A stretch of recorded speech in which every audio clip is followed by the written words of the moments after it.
어떤 정책적인 리스크들, 저는 사실 그런 것들을 거의 신경 안 쓰거든요. 여러분은 왜 그쪽에 신경을 많이 쓰고 계신가요?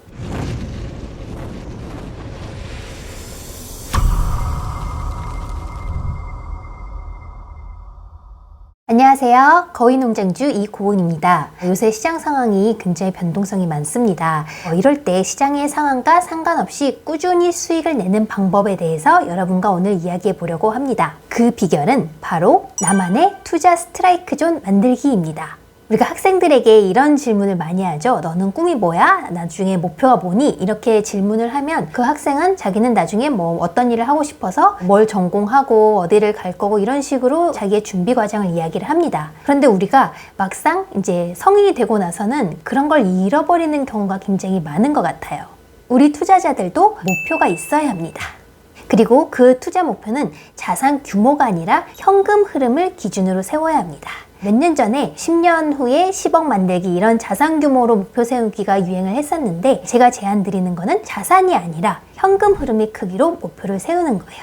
예를 들면 앞으로 10년 안에 월 현금 흐름 1,000만 원 만들기 이렇게 하는 거죠. 그러면 나의 현재 위치, 예를 들어서 나의 현재 월 현금 흐름은 월 300만 원이야. 그런데 10년 안에 월 현금 흐름 1,000만 원을 만들려면 나는 어떤 투자를 해야 할까? 이런 식으로 나의 투자 목표가 세워지고 나의 현재 위치를 알면 내가 어떤 투자를 해야 할지가 구체적으로 방법론이 나오게 됩니다. 나의 현재 위치에서 나의 투자 목표에 도달하기 위해서 내가 달성해야 할 목표 수익률, 저는 나만의 기준금리라고 부릅니다.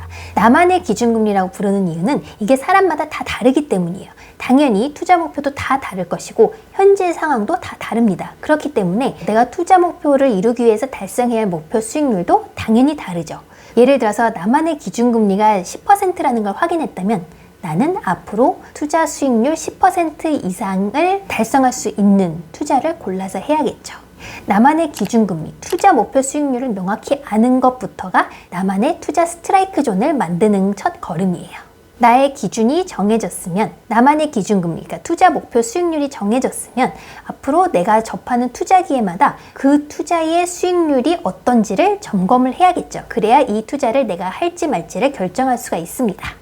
투자 수익률은 나의 투자금 대비 내가 얻는 현금 흐름입니다. 이렇게 말하면 굉장히 좀 당연하게 들리는데 이거를 헷갈리시는 분들이 제가 보기엔 99% 이상인 것 같아요. 우선적으로 현금 흐름은 세 가지 종류가 있습니다. 제가 지난번 영상에서 세 가지 종류의 현금 흐름에 대해서 말씀을 드렸으니까 잘 기억 안 나시는 분들은 한번 보고 오셔도 좋겠습니다. 우리나라 투자자 중에 99% 이상이 헷갈리는 게 뭐냐면, 예를 들어서 내가 어떤 주식을 100만 원에 매수했는데 그 가격이 200만 원이 되었습니다. 그럼 투자 수익률은 얼마일까요? 100%일까요? 이거는 내가 매도하기 전까지는 투자 수익률이 아니라 나의 자산이 늘어난 겁니다. 그러니까 자산 증가율이라고 불러야 해요. 매도를 해야만 나에게 들어오는 현금 흐름이 되는 거고 그때 비로소 나의 투자 수익률로 인정을 할 수가 있습니다. 그래서 우리의 투자 목표 수익률이 10%라면 주식 투자에서는 이 주식 가격이 매년 10% 이상 올라가는 게 우리의 목표가 아닙니다. 그 주식을 보유하고 있을 때 10%의 현금 흐름이 들어오는 것, 그러니까 배당이 되겠죠? 그런 걸 목표로 해야 해요.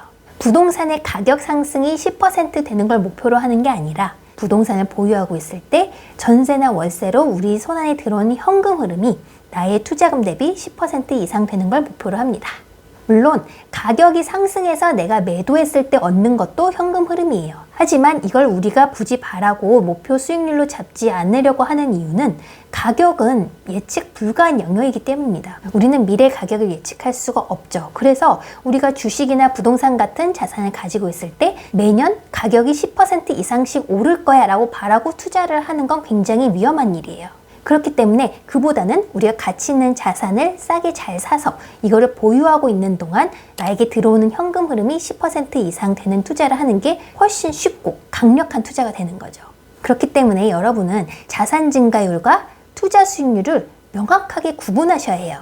그럼 이제 더 이상 자산 증가율이 아니라 우리의 관심사가 투자 수익률로 바뀌면 우리는 자연스럽게 가격 상승만 바라기보다는 그 자산, 가치 있는 자산을 우리가 보유하고 있는 동안 어떻게 보유해야 10% 이상의 현금 흐름을 만들어낼 수 있을까? 여기에 초점이 가는 거죠. 여기에 우리가 집중을 하게 되는 겁니다. 그래서 여러분 모두 나만의 기준금리를 꼭 구하셔서 그거를 달성할 수 있는 투자 방법과 자산을 연구하셔야 해요.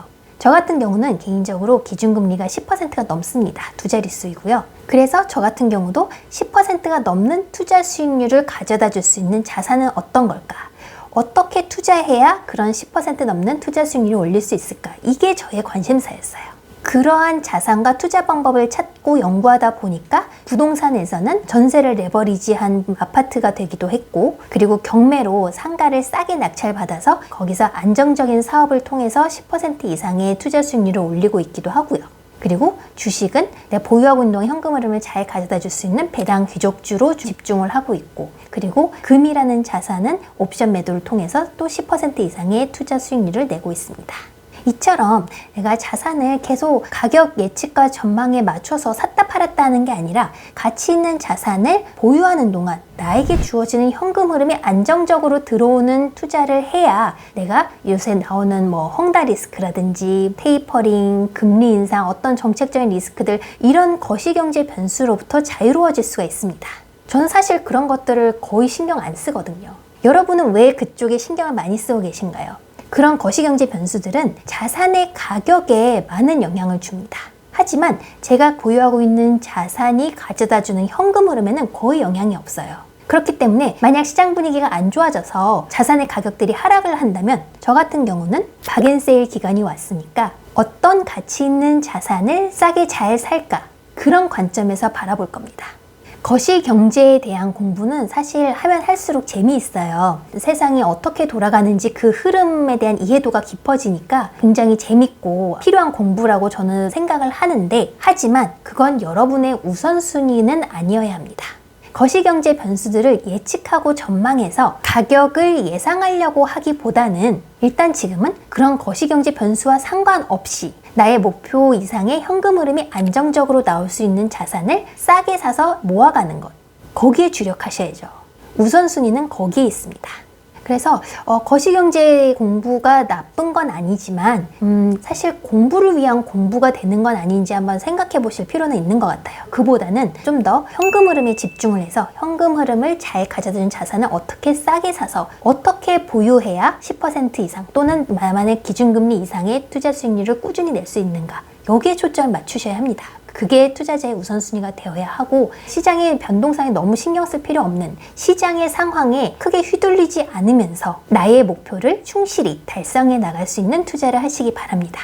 여러분, 오늘도 좋아요, 구독, 알림 설정 모두 도와주시고요. 오늘도 들어주셔서 감사합니다. 고맙습니다.